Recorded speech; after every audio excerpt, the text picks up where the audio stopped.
Akademika shqiptare Lea Ypi në një intervistë për revistën e përjavshme austriake Profil ka diskutuar rreth sfidave globale që solli administrata e Donald Trump dhe ndikimin e së djathtas europiane në rendin ndërkombëtar.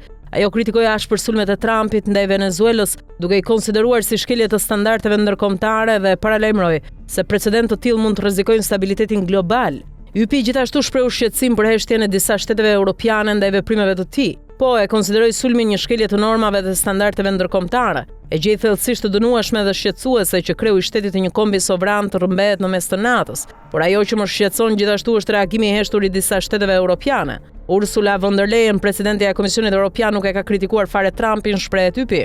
Akademike analizoi gjithashtu rrënjët e autoritarizmit socialist, duke bërë dallimin mes socializmit shtetëror dhe demokracisë sociale, dhe theksoi nevojën për një socializëm transnacional si piknisje për të ardhmen e Europës.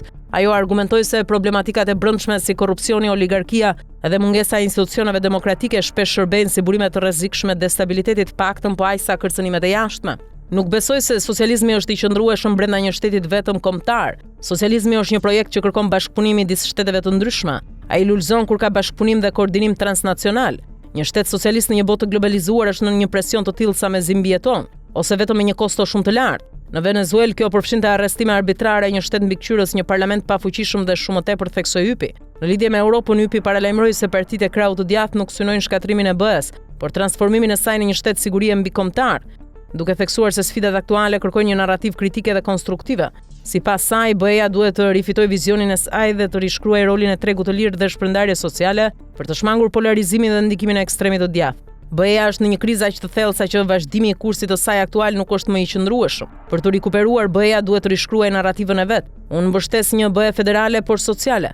Ne duhet kufizojmë tregun e lirë, por edhe të shqyrtojmë format alternative të shpërndarjes, shton Ypi. Duke folur për Shqipërinë, Ypi e vlerësoi entuziazmin e shqiptarëve për anëtarësimin në BE, por paralajmëroi se procesi i pranimit nuk duhet shihet si një shpëtim magjik.